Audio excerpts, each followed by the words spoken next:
تغييرات منتظرة في دفاع الأهلي أمام غزل المحلة.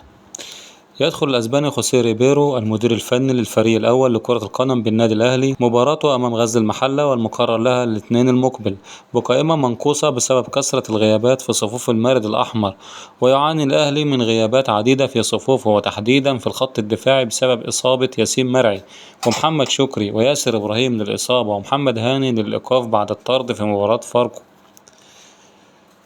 وقد يضطر ريبيرو للدفع بالعش في مركز الظهير الأيسر كتغيير ثالث في خط الدفاع بدلا من كريم فؤاد في مباراة غزل المحلة، والاعتماد على عمر كمال عبد الواحد في الجبهة اليمنى بدلا من محمد هاني الذي سيغيب للإيقاف بعد طرده في مباراة فاركو. تأكد استبعاد ثنائي الدفاع ياسين مرعي وياسر إبراهيم عقب إصابتهما بالتمزق في العضلة الخلفية، بينما يغيب الظهير الأيسر محمد شكري بعد إصابته بشد في العضلة الأمامية. كما يواصل الثنائي مروان عطية وإمام عاشور برنامج التأهيل بعد خضوع الأول لجراحة في الكتف والثاني لعملية فتق رياضي، حيث يفضل الجهاز الفني بقيادة الأسباني خوسيه ريبيرو عدم الدفع بإمام عاشور في ماتش المحلة والاكتفاء بتجهيز مباراة بيراميدز المقبلة. وينضم لقائمة الغيابات لاعب الوسط الشاب كاظم إبراهيم الذي تعرض لإصابة قوية قبل مباراة مودرن سبورت ستبعده لشهر تقريبا، إضافة إلى الظهير الأيمن محمد هاني الموقوف بعد طرده أمام فاركو، وبذلك يدخل الأهلي في مواجهة محل وسط غيابات مؤثرة في الخطوط كافة، مما يزيد من صعوبة اللقاء المقرر إقامته يوم 25 أغسطس الجاري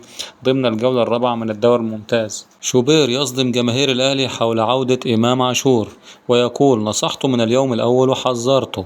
كشف الإعلامي أحمد شوبير صعوبة تواجد إمام عاشور لاعب الفريق الأول بالنادي الأهلي في مواجهتي الأحمر المقبلة أمام غزل المحلة وبيراميدز في بطولة الدوري. وقال شوبير خلال برنامجه الإذاعي مع شوبير: نصحت إمام عاشور من اليوم الأول بعد الاستعجال في عودته من الإصابة، خاصة وأنه في هذه المرة يعاني من كسر في الترقوة وليس خلع في الكتف مثل إصابته الأولى. وأكمل إمام عاشور: نسبة التئام كسر الترقوة وصلت إلى 70%، وضرورة التئام الكسر بنسبة 100% يتبقى على التئامه 30%، وهي نسبة ليست بقليلة. وتابع: عشان كده حذرت اللاعب من الاستعجال في العودة، وإمام عاشور سيغيب عن مباراة غزل المحلة كما لن يلحق بلقاء بيراميدز في الدوري. وأوضح: العقل بيقول إني يحافظ على اللاعب، لذلك طلب الجهاز الفني أن يتدرب بدون عنف أو قوة تفاديا لتجدد الإصابة، واللاعب سيعود الأسبوع المقبل للتدريب بشكل كامل.